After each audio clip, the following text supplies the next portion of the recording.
நீங்க எந்த brokerage app use பண்றீங்க? Angel one. Upstart, Zerodha, Kite. Chola Security. ICICI Direct.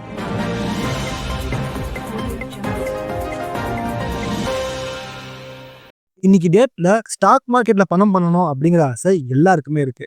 நீங்க ட்ரேடரா இருந்தாலும் சரி, இன்வெஸ்டரா இருந்தாலும் சரி, உங்களுடைய ஸ்டாக் மார்க்கெட் பயணத்துக்கு முதல் ஸ்டெப்பா இருக்க போறது ஒரு நல்ல புரோக்கரை சூஸ் பண்றது தான். ஏன்னா இன்னைக்கு மார்க்கெட்ல ஏகப்பட்ட புரோக்கர்ஸ் இருக்காங்க. இதுல யார் நம்பி நம்ம லாங் டர்முக்கு நம்மளுடைய கேம் ஆடுறது அப்படிங்கிறது தான் கேள்விக்குறியாவே இருக்கு.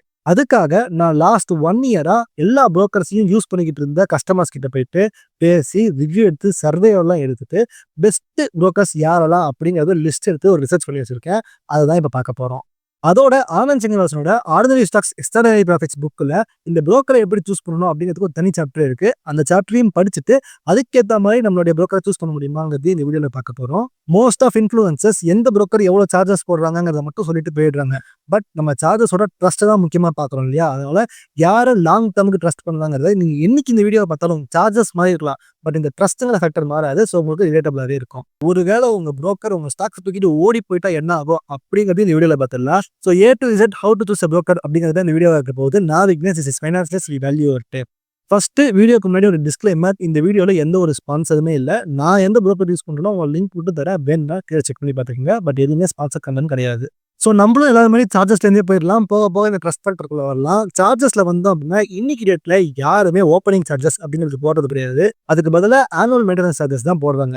ஸோ இங்கே கேட்ச் என்ன அப்படின்னா, நீங்கள் ஏஎம்சி கட்டும்போது டே 1 எப்போ யூஸ் பண்ண ஆரம்பிச்சிங்களோ அன்னிலேருந்து அந்த வருஷம் எண்டு வரைக்கும் கட்டுறீங்க. ஸோ ஓப்பனிங்லேயே கட்டாமல் வருஷ கடைசியில் கட்டுறீங்க, அவ்வளோதான் வித்தியாசம். சில புரோக்கர்ஸ் கேட்சியாக இருக்கணும் அப்படிங்கிறதுக்காக ஃபர்ஸ்ட் இயர் மட்டும் ஆனுவல் மெயின்டெனன்ஸ் சார்ஜஸ் ஃப்ரீயாக கொடுக்குறாங்க. செகண்ட் இயர்லேயே அதையும் சேர்த்து வசூலிச்சிருக்காங்கிறது தான் ரியாலிட்டி. இப்போ பார்த்தீங்க அப்படின்னா க்ரோலையும் பேடிஎம் மணிலையும் இந்த ஏஎம்சி கரண்ட் டைமில் ஃப்ரீயாக தான் இருக்குது. அண்ட் அகைன் சொல்கிறேன், சார்ஜஸ் வந்து எப்போ வேணாலும் எப்படி வேணாலும் மாறலாம். இது ஜஸ்ட் ஒரு பேஸ் எக்ஸாம்பிளாக எடுத்துக்கோங்க. நம்ம ட்ரஸ்ட்டை பற்றி தான் போக போக பார்க்க போகிறோம். ஜீரோதால பார்த்தீங்க அப்படின்னா 4 lakhs வரைக்கும் ஏஎம்சி சார்ஜஸ் எதுவும் போடல. 4 to 10 lakhs வரைக்கும் 25 rupees + GST பர் குவார்டர் போடுவாங்க. 10 lakhs மேலே இருக்கிறவங்களுக்கு 75 rupees + GST பர் குவார்டர் போடுவாங்க. ஏஞ்சல் லோன்ல வந்தீங்க அப்படின்னா first year free, up to 4 lakhs 0. 4 to 10 lakhs வரைக்கும் பார்த்தீங்க அப்படின்னா 60 ரூபா பர் குவார்டர் போடுறாங்க. அண்ட் இது கொஞ்ச நாளைக்கு முன்னாடி 100 ரூபாய் இருந்துச்சுன்னு நான் நினைக்கிறேன். அடுத்து அப்ஸ்டாக்ஸ்குள்ள வந்தோம் அப்படின்னா ஃபர்ஸ்ட் இயர் அகைன் 0, அதுக்கப்புறமா 150 rupeesலேருந்து 300 வரைக்கும் இவங்க மாற்றி ப்ரோக்கரேஜ் போட்டுட்டு இருக்காங்க. இது கரண்ட் ரேட் என்ன செக் பண்ணிக்கோங்க. இதே மாதிரி சோழமண்டலம் அண்ட் ஐசிஐசிஐ ப்ரோக்கரேஜஸ்குள்ள வந்தீங்க அப்படின்னா உங்களுக்கு 0 to 700 rupees வரைக்கும் மாறிட்டு இருக்கு. ஒருவேளை நீங்க HDFC or other apps use பண்ணிட்டு இருந்தீங்க அப்படின்னா பேங்கிங் பேஸ்டான புரோக்கர்ஸ்க்கு ஐசிஐசிஐ ஒரு எக்ஸாம்பிள் எடுத்துக்கோங்க. அண்ட் என்பிஎஃப்சிஸ் பேஸ்டான புரோக்கர்ஸ்க்கு சோழமண்டலம் ஒரு எக்ஸாம்பிள் எடுத்துக்கோங்க. சரி, அடுத்தது புரோக்கரேஜ் ஃபீஸ்க்குள்ள போனோம் அப்படின்னா இது 2 வகையாக பிரிக்கலாம். ஒன்று ஃபிக்ஸட் புரோக்கரேஜ், இன்னொன்று பர்சன்டேஜ் ஆஃப் புரோக்கரேஜ் போடுறாங்க. மோஸ்ட்டாக என்ன பண்ணுறாங்க அப்படின்னா ரெண்டுத்துல எது லோவஸ்ட்டோ அதை நாங்கள் எடுத்துக்கிறோம்னு சொல்கிறாங்க. இங்கே பார்த்தீங்கன்னா லாங் டர்ம் இன்வெஸ்டர்ஸ்க்கு எந்த பெரிய பிரச்சனையுமே இல்லை. டெலிவரிக்கு எல்லாருமே ஃப்ரீயாக தான் கொடுத்துட்டு இருக்காங்க. இதை தவிர ஷார்ட் டேர்மில் ட்ரேடர்ஸ் பண்ணுறவங்களுக்கு க்ரோவில் 20 rupees ஆர் 0.05% சார்ஜ் பண்ணுறாங்க. நியர்லி அப்ஸ்டாக்ஸ் அண்ட் பேடிஎம் மணியுமே இதே பர்சன்டேஜ் தான் சார்ஜ் பண்ணுறாங்க. ஜீரோதா அண்ட் ஏஞ்சல் லோன் பார்த்தீங்கன்னா 20 rupees ஆர் 0.03% வந்து சார்ஜ் பண்ணுறாங்க ப்ரோக்கரேஜா. சோழமண்டலம் செக்யூரிட்டிஸ் அண்ட் ஐசிஐசிஐ எல்லாம் பார்த்தீங்கன்னா அமௌண்ட் ரொம்பவே வெரி ஆகுது. எக்ஸாக்ட் டீடைல்ஸ் தெரியல. ட்ரேடிங் பண்ணுறவங்கள இந்த ப்ரோக்கரேஜ் அப்படிங்கிறதுனால மோஸ்ட்டாக இந்த இடத்துல ட்ரேடிங் பண்ண மாட்டாங்கிறதுனால நான் ஸ்கிப் பண்ணிக்கிறேன். அடுத்து நம்ம சேனல்ல எல்லாருமே லாங் டர்ம் இன்வெஸ்டர்ஸ் தான். ஸ்டில் இந்த ஒரு விஷயத்த உங்களுக்கு சொல்லணும்னு நினைச்சேன். எஃப்என்ல பார்த்தீங்கன்னா ஒரு கேட்சியான கேம் விளையாடுறாங்க. 20 rupees பர் ஆர்டர் அப்படிங்கிறது தான் மோஸ்ட்டாக விற்கிறாங்க. பட் சில கம்பெனிஸ் பார்த்தீங்கன்னா 20 rupees பர் லாட்னு விற்கிறாங்க. அதாவது நீங்க 10 லாட் வாங்கினீங்கன்னா 200 ரூபாய் கட்டுவீங்க சார்ஜஸ் மட்டுமே. ஸோ அதனால நீங்க ஆப்ஷன்ஸ் ட்ரேடிங் பண்ற ஒரு ஆளாக இருந்தீங்க அப்படின்னா பர் ஆர்டருக்கு ப்ரோக்கரேஜா பர் லாட்டுக்கு ப்ரோக்கரேஜாங்கிறத டபுள் செக் பண்ணிக்கோங்க. அண்ட் நிறைய பேர் சொல்ல மாட்டாங்க இந்த சார்ஜஸ் இருக்குங்கிறத, பட் நம்ம சேனல்ல சொல்றோம். டிபி சார்ஜஸ் அப்படிங்கிறது எல்லாருக்கும் கட்டாயமாக இருக்கு. நீங்க லாங் டர்ம் இன்வெஸ்டரா இருந்தாலுமே சரி, ஒரு ஷேர் வித்தாலும் 100 ஷேர் வித்தாலும் 20 ரூபாங்கிறது போடுவாங்க. ஸோ நீங்க ஒரு ஷேரா 100 தடவை வித்தீங்க அப்படின்னா ஒரு ஷேருக்கு 20 தான் கட்டலாம். பட் டேரக்டா ஒரே 100 ஷேர் வித்துட்டீங்க அப்படின்னா வெறும் 20 ரூபா தான் போடுவாங்க. அப்படிங்கிறதுனால நீங்க ஸ்டாக்ஸ் லாங் டர்ம்ல விற்கிறப்ப 1 by 1 விற்காம இருக்கிறது பெட்டருங்கிறத புரிஞ்சுக்கோங்க. இங்க பிபி சார்ஜஸ் 20 ரூபாயில 16 ரூபா புரோக்கருக்கும் பாக்கி 4 ரூபா சிடிஎஸ்க்கும் போகுது. அடுத்து சில ஹிடன் சார்ஜஸ் என்னலாம் அப்படின்னு பார்த்தீங்கன்னா, நெட் பேங்கிங் பண்ணுறதுக்கு சில பேர் எக்ஸ்ட்ரா சார்ஜ் போடுறாங்க. நீங்கள் யூபிஐயில் டைரெக்டாக பேமெண்ட் பண்ணும்போது ஈஸியாக வந்துடுது. சில பேர் நெட் பேங்கிங்கில் சார்ஜ் பண்ணிங்கன்னா உங்களுக்கு போட்ட காசு மட்டும் தான் உள்ள வர மாதிரி தெரியும். ப்ரோக்கரேஜ் பிடிச்ச மாதிரியே தெரியாது. டேரெக்டாக அவங்க பேங்க்லேருந்து டிடெக்ட் பண்ணிப்பாங்க. ஸோ அதனால் அதையும் பார்த்துக்கோங்க. எனிவேஸ் இருக்கவோ இருக்கு life time free AMC brokerage இருக்கான்னு எனக்கு தெரியல. பட் நீங்கள் ஆனுவல் மெயின்டெனன்ஸ் சார்ஜஸை கட்டாமல் இருக்கணும்னு நினச்சிங்க அப்படின்னா நிறைய ஸ்டாக் புரோக்கர்ஸ் உங்களுக்கு தராங்க. இது மோஸ்ட்டாக 10 வருஷத்துக்கு எவ்வளோ புரோக்கர் நீங்கள் கட்டுறீங்களோ அதை ஒரேடியாக உங்ககிட்ட வாங்கிடுறாங்க. நீங்கள் உங்கள் புரோக்கருக்கு கால் பண்ணிட்டு எனக்கு லைஃப் டைம் ஃப்ரீ ஏஎம்சி கொடுன்னு சொன்னால் கொடுத்துருவாங்க. பட் நல்லா புரிஞ்சுக்கோங்க, ஒரு குவார்ட்டருக்கு 60 ரூபா தரீங்க அப்படின்னா வருஷத்துக்கே 200 300 தான் செலவு பண்ணுவீங்க. நீங்கள் 3000 ரூபாய் கிட்ட ஏஎம்சி லைஃப் டைம் கொடுக்க வேண்டியதாக இருக்கும். ஸோ ஒரு 10 வருஷத்துக்கு மேலே நீங்கள் ஸ்டாக் மார்க்கெட்டில் இருக்க போறீங்கிறது உங்களுக்கு கம்ப்ளீட்டாக தெரிஞ்சால் மட்டும்தான் இந்த லைஃப் டைம் ஃப்ரீ ஏஎம்சி எடுக்கிறதுல ஏதாவது பயன் இருக்கும். ஃபைனலாக யூஏயை பொறுத்த வரைக்கும் நான் கேட்ட எல்லா சர்வேலையுமே அவங்களோட ப்ரோக்கரேஜ் ஆப் எனக்கு யூஏ பக்காவாக ஒர்க் ஆகுது, எனக்கு போதும்னு சொல்கிறாங்க. ஸோ அதை பற்றி பெரிய விஷயம் கிடையாது. சரி, இப்போ நம்ம கோர் எலமெண்டான ட்ரஸ்ட் அப்படிங்கிற செக்மெண்ட்டுக்கு வரலாம். இங்கே ட்ரஸ்ட்டை பொறுத்த வரைக்கும் அன்ஃபார்ச்சுனேட்லி சீப்பராக இருந்தால் ட்ரஸ்ட் கம்மியாக இருக்குது, எவ்வளோக்கு எவ்வளோ காஸ்ட்லியாக இருக்கோ அதுக்கேற்ற மாதிரி ட்ரஸ்ட் அதிகமாக இருக்குங்கிறது தான் ரியாலிட்டி. இருக்கிறதுல சீப் ரேட்டில் ஒரு ப்ரோக்கரேஜ் போயிட்டு இருந்துச்சு அப்படின்னா அது க்ரோ தான். பட் நிறைய இஷ்யூஸ் கோல வந்தது நீங்கள் எல்லாருமே பார்த்துருப்பீங்க. என்னதான் அதை அவங்க சரி பண்ணியிருந்தாலும் அந்த இஷ்யூஸ் வரது நிறைய பேருக்கு ப்ராப்ளமாக இருந்திருக்கும். பட் இந்த ட்ரஸ்ட் அப்படிங்கிறது லாங் டர்ம் இன்வெஸ்டர்ஸ்க்கு மட்டும் தான் தேவையே தவிர ட்ரேடர்ஸ்க்கு தேவை கிடையாது. நீங்கள் ஒரு வேளை என் ஷேர்ஸை தூக்கிட்டு ஓடி போயிட்டா என்ன பண்ணுறதுங்கிற பயத்தில் இருந்தீங்கன்னா கவலையாக படாதீங்க. உங்களுடைய ஷேர்ஸ் எல்லாமே சிடிஎஸ்எல்ல போயிட்டு உங்கள் டிமேட் அக்கௌண்ட்டில் கவர்மெண்ட் கிட்ட தான் இருக்குது, உங்கள் புரோக்கர் கிட்ட கிடையவே கிடையாது. பட் நீங்கள் ஷேர்ஸை வாங்குறதுக்காக காசை வந்து அந்த புரோக்கரேஜ் ஆப்பில் போட்டு வச்சிருக்கீங்க அப்படின்னா அங்கே ப்ராப்ளம் வரதுக்கு வாய்ப்பு இருக்குது. ஏன்னா உங்கள் காசை தூக்கிட்டு புரோக்கர் ஓடி போகிறதுக்கு சான்சஸ் இருக்குது. ஸோ பெட்டர் என்னன்னா நீங்கள் எப்போ ஷேர்ஸ் வாங்குறீங்களோ அப்போ அந்த அமௌண்ட்டை மட்டும் உள்ள கிரெடிட் பண்ணிட்டு ஷேர்ஸ் வாங்கிட்டு சும்மா இருக்கிறது பெட்டர். அதே நேரத்தில் உங்கள் புரோக்கர் இந்த மாதிரி ஓடி போகவே கூடாது அப்படின்னு நினைச்சீங்கன்னா அதுக்கு பெஸ்ட் வழி ஸ்டாக் மார்க்கெட்டை மட்டுமே உங்களுடைய பிஸ்னஸாக நம்பிட்டு இல்லாத ஒரு கம்பெனி கிட்ட போகுது. இப்போ ஏஞ்சல் ஒன், ஜீரோதா, அப்ஸ்டாக்ஸ்லாம் பார்த்தீங்கன்னா உங்களுடைய மெயின் ஃபோக்கஸ் பிஸ்னஸே இந்த ஸ்டாக் புரோக்கிங் மட்டும்தான். அதே நேரத்தில் சோலா செக்யூரிட்டிஸ், ஐசிஐசிஐ பேங்க்லாம் பார்த்தீங்கன்னா என்பிஎஃப்சி பேங்க்னு சொல்லிட்டு அவங்களுக்கு வேற பெரிய பிஸ்னஸ் இருக்கு. இவங்க நாளைக்கு இந்த ஆப்ல இருக்கிற படத்தை தூக்கிட்டு ஓடி போகணும்னு நினைச்சாலுமே அதை விட பெரிய பிஸ்னஸ் இவங்க கிட்ட இருக்கு. அவங்க ஏகப்பட்ட கடன் கொடுத்து வச்சிருக்காங்க அப்படிங்கிறதுனால அது அவங்களுக்கு லாஸை தான் போய் முடியுங்கிறப்ப சில்லற காசுக்காக தங்கத்தை விட்டு போக மாட்டாங்க. ஆனால் வெறும் புரோக்கரேஜ் மட்டும் பண்றவங்களுக்கு இந்த மாதிரி ஓடி போகிறதுக்கான சான்சஸ் இருக்கு. அதனால தான் அவங்க கம்மியான ரேட்ல புரோக்கரேஜ் கொடுத்துட்டு இருக்காங்க. அதுக்காக ஓடி போவாங்கன்னு சொல்ல வரல. போகாம உங்களுக்கு சேஃபா இருக்கணும்னு நினைச்சீங்கன்னா இந்த மாதிரி பேங்க்ஸ் அண்ட் என்பிஎஃப்சி தான் பெட்டர். சரி, நான் சொல்லியிருந்தேன் இல்லையா ஸ்டார்டிங்ல ஆர்டினரி ஸ்டாக்ஸ் எக்ஸ்ட்ராடினரி ப்ராஃபிட்ஸ்ல ஒரு தனி சாப்டரே இருக்கு, how to choose your broker அப்படின்னு சொல்லிட்டு. அதுல ஆனந்த் சீனிவாசன் என்ன சொல்றாரு அப்படின்னு பாத்தீங்கன்னா, brokers role is just to buy and sell on behalf of you. அடுத்தது அவர் என்ன சொல்றாரு அப்படின்னா, to not hear about brokers advices, is intentions mostly will be to get more commissions, not your profits. So நீங்க பெருசா இந்த relationship manager நம்பி இருக்க வேண்டாம் அப்படிங்கிறத எடுத்துக்கலாம். அடுத்தது இவ்வளவு நான் ட்ரஸ்ட்டுக்காக சில பாயிண்ட்ஸ்லாம் சொன்னல, அதெல்லாமே இந்த புக்ல இன்க்ளூட் ஆயிருக்கு.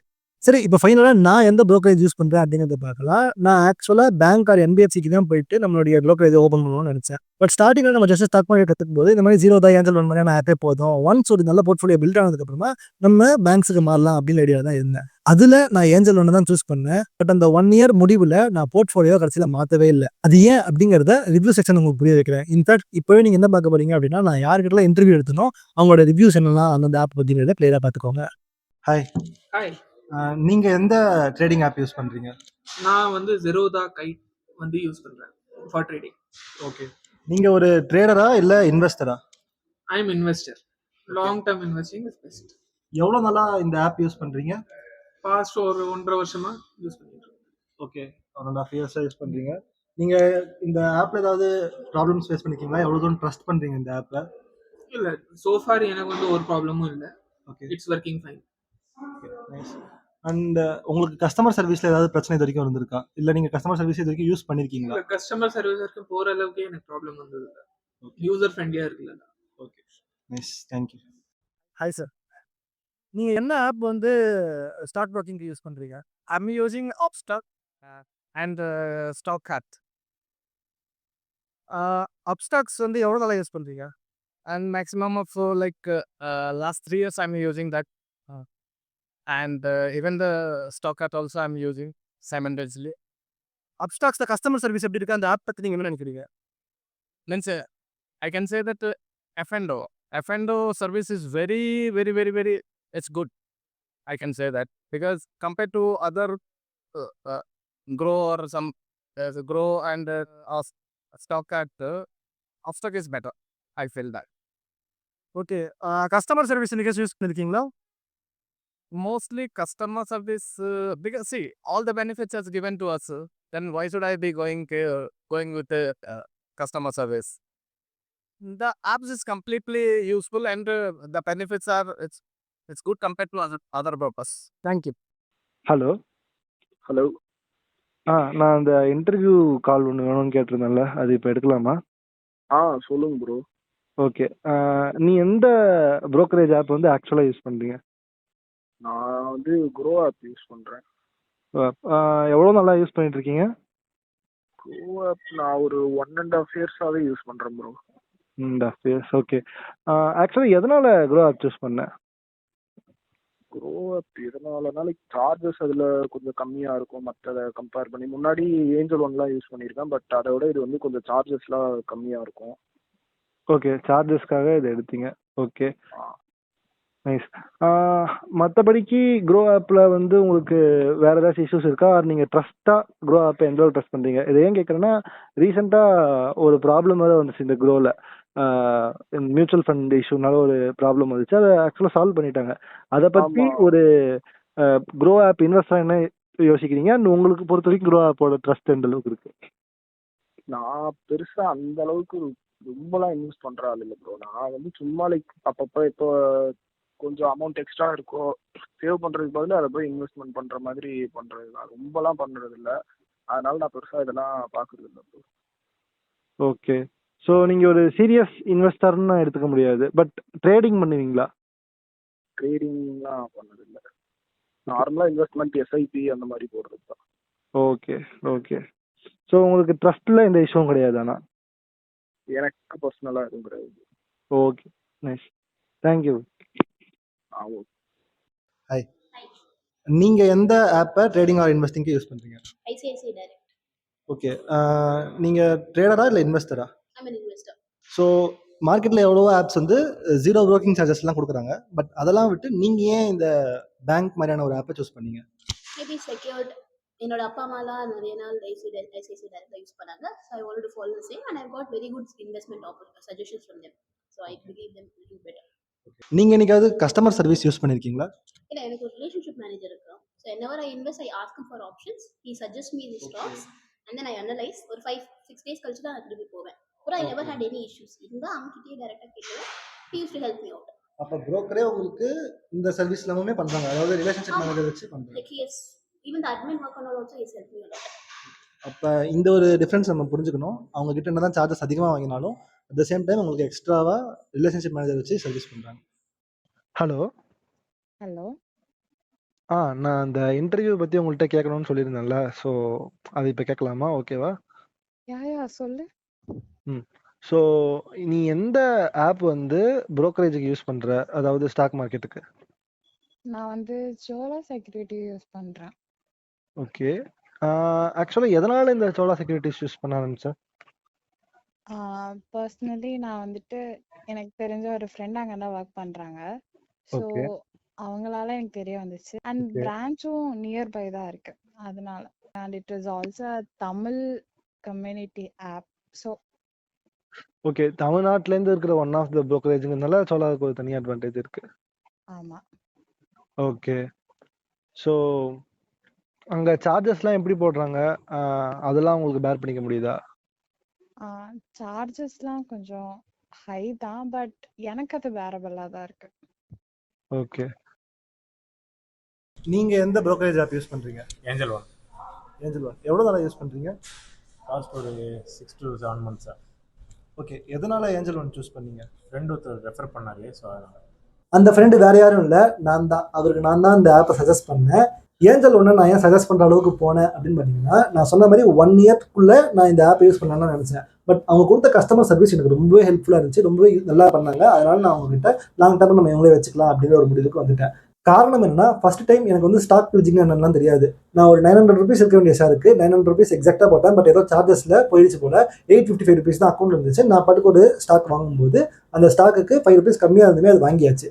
ஆனால் அன்றைக்கி டே எண்டில் எனக்கு ஒரு மெசேஜ் வருது, உங்கள் ஸ்டாக்கை நாங்கள் பிளெஜ் பண்ணிட்டோம், நீங்கள் கம்மியாக வச்சிருக்கீங்க அப்படின்னு சொல்லிட்டு. நான் உடனே கஸ்டமர் கேர் கால் பண்ணேன். லிட்டரலாக இந்த ஸ்டாக் பிளெஜிங்னா என்ன அப்படிங்கிறது எல்லாமே கஸ்டமர் கேர் கிட்ட தான் ஃபோன் பண்ணி கிட்டத்தட்ட ஒரு 1/2 an hour உட்காந்து பேசினேன். அவங்க எனக்கு யோசிக்காமல் எக்ஸ்பிளைன் பண்ணாங்க. ஸோ அந்த இடத்துல நான் ஏஞ்சல் ஒன் கிட்ட நல்லாவே சாட்டிஸ்ஃபை ஆகிட்டேன். இதை தவிர ஒன்று ஏகப்பட்ட தடவை ஏஞ்சல் ஒன் கஸ்டமர் கேர் கால் பண்ணி நான் ஆக்சுவலாக அவங்ககிட்ட பேசியிருக்கேன். அந்த இடங்களில் எனக்கு ஏஞ்சல் ஒன் சப்போர்ட்டிவாக இருந்ததுனால நான் ஏஞ்சல் ஒன்னே ஓகே நம்ம லாங் டேர்ம் சூஸ் பண்ணிக்கணும்னு சொல்லிட்டு சூஸ் பண்ணிட்டேன். நீங்கள் நம்ம சேனலுக்கு சப்போர்ட் பண்ணணும்னு நினச்சிங்கன்னா ஏஞ்சல் ஒன்னோட என்னோட ரெஃபரல் லிங்க் கீழே இருக்குது, டிஸ்கிரிப்ஷனில் செக் பண்ணி பாருங்க. அதே மாதிரி இப்போ காமிச்ச சர்வே இருக்குல்ல, அதுக்கு சில ப்ராப்பர்ட்டிஸை நான் உங்களுக்கு சொல்லி ஆகணும். இந்த சர்வே எல்லாமே எனக்கு ஆல்ரெடி நல்லா தெரிஞ்சவங்க கிட்ட தான் நான் எடுத்தேன். 6 months to 1 year டிஃபரன்ஸ் இருக்கிறது தான் எடுத்தேன். இன்ஃபேக்ட் நமக்கு ஒரு வெரைட்டி கிடைக்கணும், பேன் இந்தியா லெவலில் எல்லாரும் எப்படி யூஸ் பண்ணுறாங்க அது தெரிஞ்சுக்கணும் இருக்காங்க. என்னுடைய ஆஃபீஸில் அண்ட் பழைய கொலீக்ஸ் கிட்டலாம் வேறு ஸ்டேட்டில் இருந்தவங்க கிட்ட தான் எடுத்துக்கிட்டேன். அந்த ஸ்டேட்டை தான் நான் உங்களுக்கு கீழே போட்டிருப்பேன். ஸோ இந்தியா ஃபுல்லாக ஒரு ஆப்பையும் மக்கள் எப்படி பார்க்குறாங்க அப்படிங்கிறத நான் சொல்லியிருப்பேன். அதனால தான் நிறைய பேர் இங்கிலீஷ்லேயுமே பேசியிருப்பாங்க. ஸோ உங்களுக்கு இந்த வீடியோ யூஸ்ஃபுல்லாக இருக்கும்னு நான் நம்புறேன். நீங்கள் எந்த brokerage ஆப்பை யூஸ் பண்ணுறீங்க அப்படிங்கிறத கீழே கமெண்ட் பண்ணுங்கள். நானும் தெரிஞ்சுக்கிறேன் நம்ம சப்ஸ்கிரைபர்ஸ் எந்த broker அதிகமாக யூஸ் பண்ணுறாங்கன்ட்டு. அதே நேரத்தில் brokerage யாருங்கிறத சூஸ் பண்ணிட்டீங்க, ஃபஸ்ட்டு இன்வெஸ்ட்மெண்ட்டாக நிஃப்டியை சூஸ் பண்ண போறீங்க அப்படின்னா எந்த நிஃப்டியை வாங்கலாம், நிப்பான் நிஃப்டி பீஸை வாங்கலாமா இல்லை டாடா நிஃப்டி பீஸை வாங்கலாமா, அங்கே யாரை ட்ரஸ்ட் பண்ணி வாங்கலாம் அப்படிங்கிறத இந்த வீடியோ சொல்லியிருக்கேன். அந்த வீடியோவை செக் பண்ணி பாருங்கள். அங்கே நான் மீட் பண்ணுறேன். Have a great day. Vignesh.